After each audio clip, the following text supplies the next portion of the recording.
నాలుగు పాటలు 2 ఫైట్లు కొంచెం కామెడీ కాస్త సెంటిమెంట్ ఇలాంటి ఫార్ములా బేస్డ్ సినిమాలకు దూరం ఈ దర్శకులు. అంతేకాదు అసలు సినిమా అంటే కేవలం ఇవి మాత్రమే కాదు, సినిమా అంటే కథ, కథలోని పాత్రలు పాత్రధారులు వీటికే ప్రాముఖ్యత ఇస్తుంటారు. హీరోలు అంటే ఎవరో సూపర్ న్యాచురల్ పవర్స్ కాదు, హీరోయిన్లు అంటే గ్లామ్ డాల్స్ కాదు, ప్రతి ఒక్కళ్ళు పాత్రల ద్వారానే పరిచయం కావాలి అన్నది వారి దృష్టి, వారి అభిప్రాయం. So here I have with me that very special and creative director Indraganti Mohan Krishna garu, who is my special guest on my very special show dialogue with Prema. Hi అండి. హాయ్ అండి. సో నేను ఇప్పటివరకు చూసిన మీ 7 సినిమాల్లో this is what I've observed. మీ సినిమాల్లో హీరోలు గాల్లోకి ఎగిరి 10 మందిని కొట్టేయడం, లేకపోతే సూమోల మీద పట్టడం, తొడలు కొట్టడం ఇలాంటివి ఉండకపోగా హీరోయిన్లు ఏవో పొట్టి దుస్తులు వేసుకొని చెట్ల చుట్టూ తిరగటం, దాన్ని నర్తించడం ఇలాంటివి కూడా కనిపించవు. అలాగే ఒక కామెడీ ట్రాక్ స్పెషల్గా పెట్టడం, అంటే ఒక సినిమాకి జనరల్గా ఒక ఫార్ములా అనేది ఉంటుంది. జనరల్గా this is what people have been hearing all through ఇన్నేళ్ళు 60 ఏళ్ళు దాటిన ఇండియా తెలుగు సినిమానికి సంబంధించి చాలామంది అభిప్రాయం ఏమిటంటే సినిమా అంటే కొన్ని పాటలు ఉండాలి, కొన్ని ఫైట్లు ఉండాలి, ఒక కామెడీ ట్రాక్ రన్ అవుతుండాలి, కాస్త మధ్య మధ్యలో ఏడుపులు సెంటిమెంట్లు ఉండాలి, ఒక ప్యాకేజ్. అవును. మీరేంటి, why is it that you beat that? అంటే ఆ ట్రాక్లోంచి బయటికి రావాలి అన్నది ఒక జెన్యూన్ కాన్షియస్ ఎఫర్టా, లేకపోతే మీకు అట్లా తీయటం రాదా సినిమా? అట్లా తీయడము అసలు ఉండదు. అలాంటిది ఒక ఫార్ములా ఉందని నేను నమ్మనండి. సినిమా అనేది ఒక కళారూపం, దానిలో ఫార్ములాలు ఉండవు. లైక్ భరతనాట్యంలో మంచిగా డ్యాన్స్ చేయడానికి ఫార్ములా ఎలా ఏమిటన్నట్టే అది. ఫార్మాట్ ఉండొచ్చు. ఇప్పుడు ఒక కథ రాయడంలో స్ట్రక్చర్ ఉంటుంది, దట్ కెన్ బి సైంటిఫిక్. మీరు సైంటిఫిక్గా అది నేర్పించవచ్చు. ఒక ఇన్సైటింగ్ ఇన్సిడెంట్ ఉంటుంది, ప్లాట్ పాయింట్ ఉంటుంది, స్ట్రక్చర్ ఉంటుంది, 3 యాక్ట్ స్ట్రక్చర్ ఉంటుంది, ఇలా ఉంటుంది అలా ఉంటుంది. గ్రామాటికల్గా మీరు ఒక కథను కనుక అలా అమర్చగలిగితే అది ఎక్కువ చేసేదిలా ఉండొచ్చు అనే ఒక ఫార్మాట్ ఉంటుంది. కానీ నేను మీకు అదే ఫార్మాట్ని ఇచ్చి అదే మీరు కరెక్ట్గా లెక్క తప్పకుండా అవన్నీ పెట్టినా కూడా మీకు రసస్ఫూర్తి కలగకపోవచ్చు.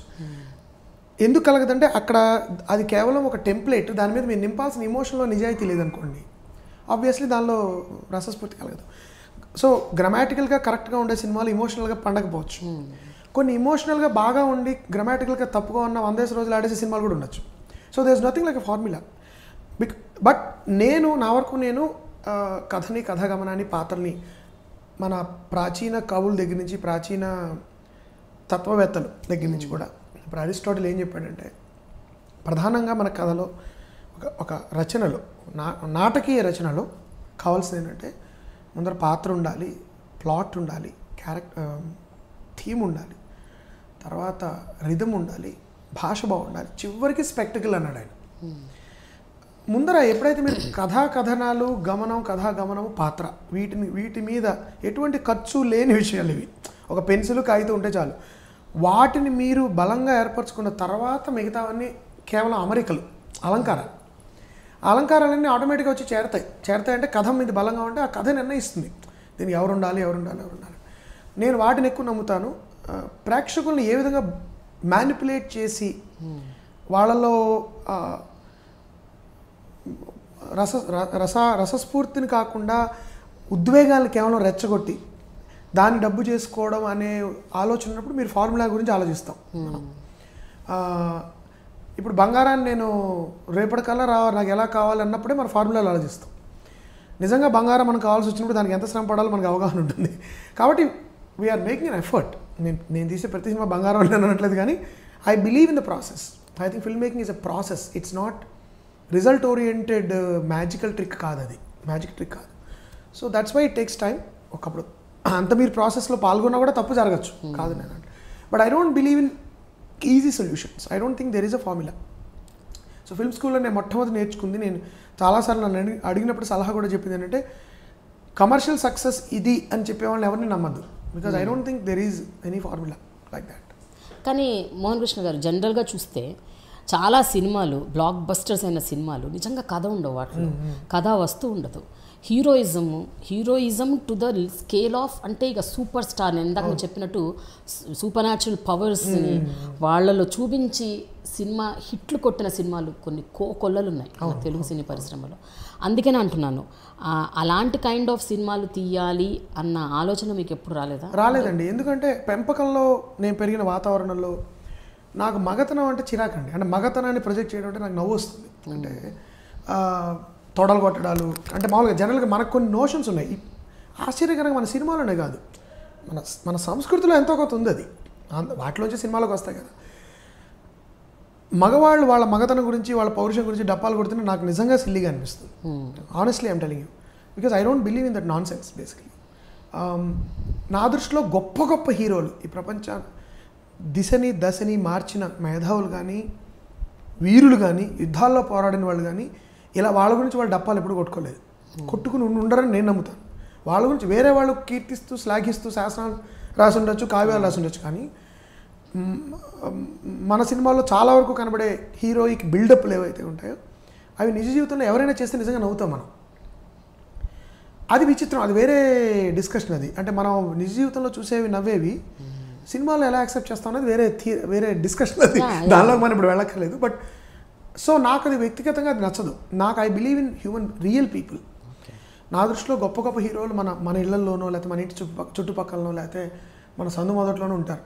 వాళ్ళ జీవిత పోరాటాల్లో ఎలా వాళ్ళు పోరాడి నిజమైన కష్టాలని నిజమైన ఆబ్స్టికల్స్ని ఏ విధంగా అధిగమిస్తారు అనేవాళ్ళు హ్యూమన్ ఫాలీస్ అంటాం. ఎలా మనుషుల్లో విచిత్రమైన బలహీనతలు ఎలా ఉంటాయి, హాస్యాస్పదమైన విషయాలు ఎలా ఉంటాయి, వాళ్ళలో నవ్వొచ్చే విషయాలు ఎలా ఉంటాయి, అట్ ద సేమ్ టైం గౌరవించే విషయాలు ఎలా ఉంటాయి, మనం ఆరాధించదగిన విషయాలు ఎలా ఉంటాయి, ఇలాంటి విషయాలు నాకు సామాన్య మానవుల్లో చూడడం నాకు ఎక్కువ ఇష్టం.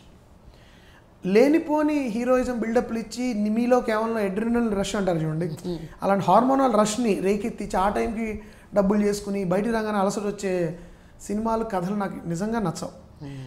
పెద్ద పెద్ద సినిమాల్లో కూడా హాలీవుడ్లో కూడా నాకు అలాంటి సినిమాలు ఎప్పుడు నచ్చవు, బోర్ కొడతాయి. అంటే వాళ్ళు అలా మాట్లాడే వాళ్ళని చూస్తే నాకు ముందు నవ్వు వస్తుంది. Because I don't think such people. అది కేవలం విపరీతమైన ఆత్మన్యూనత భావం ఉండి విపరీతమైన ఇన్సెక్యూరిటీ ఉండి వాళ్ళ పట్ల వాళ్ళకు ఒక అవగాహన కానీ బలమైన అభిప్రాయం కానీ లేకుండా ఉండి ఉన్నవాళ్ళే అలా మాట్లాడతారని నేను నమ్ముతాను. నిజంగా నిబ్బరంగా ఉండే నిండు కూడా తొండకంది అంటారు కదా, నిజంగా నిబ్బరంగా ఉండి వాళ్ళ మీద వాళ్ళ అవగాహన ఉండి వాళ్ళ మీద ఆత్మవిశ్వాసం ఉన్నవాళ్ళు డప్పాలు కొట్టాల్సిన అవసరం తొడలు కొట్టాల్సిన అవసరం ఉండదు. So I don't believe in that non sense. అలాంటి సినిమాలు తీయడం నాకు ఇష్టం కూడా లేదు. Okay. And I don't believe in that. Fundamentally ఏదైతే నేను నమ్మలేనో అది నేను తీయలేను. అండ్ అలాంటి సినిమాలు నేను చాలా ఆసక్తిగా చూస్తాను. ఎందుకంటే సాంస్కృతికంగా నాకు చాలా ఇంట్రెస్ట్ అవి. ఎక్కడి నుంచి పుడుతోంది ఆ వెర్రి, ఆ ఉన్మాదం ఎక్కడి నుంచి పుడుతుంది, ఒక రకమైన హింస పట్ల ఒక క్రేజ్ ఎక్కడి నుంచి పుడుతుంది. అంతమంది ఇలా చప్పట్లు ఒకళ్ళు బాదుకుంటుంటే ఇద్దరు మనుషులు రోడ్డు మీద కొట్టుకుంటే నాకు నవ్వు ఎంత బాధ, చాలా అగ్లీ సైట్ అది. ఇద్దరు మనుషులు ఎప్పుడైనా కొట్టుకోగా మనం చూస్తే చాలా వికృతంగా అసందర్భంగా అసహ్యంగా కనబడుతుంది నాకు అది. అయితే వాళ్ళు కొట్టుకోవడానికి కారణాలు ఉండొచ్చు. ఆ కారణాలు తెలుసుకున్న తర్వాత ఎవడెవడిని కొడుతున్నాడు మీరు జస్టిఫై చేసుకుని కొంత మీరు అర్థం చేసుకోవచ్చు, కానీ as a sight it looks very ugly to me. అలా అని చెప్పి నేను హింసను చూపించకూడదు, అందరూ పవిత్రంగానే కుటుంబాలు ఒకళ్ళొకళ్ళు కౌలించుకుంటూ ఉండాలని సినిమా నేను చూపించాలి. నేను I'm interested in treating violence. I want to show films that deal with violence but not what they call in a gratuitous manner. అంటే కేవలం ప్రేక్షకులను రెచ్చగొట్టే విధానంలో కాకుండా నిజమే వైలెన్స్ యొక్క నిజ స్వరూపాన్ని, మగవాళ్ళు హింసని చేసినప్పుడు వేరే వ్యక్తుల మీద దానిలో ఏ పరిస్థితిలో చేయాల్సి వస్తుంది, అది ఎంత జుగుప్సకరంగా ఉంటుంది అనే విషయంలో నాకు ఇంట్రెస్ట్ ఉంది. Okay, definitely.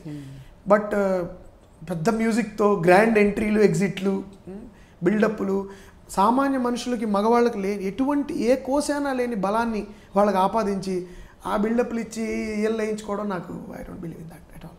సో నాకు అలాంటి కళలు ఊహలు కూడా లేవు.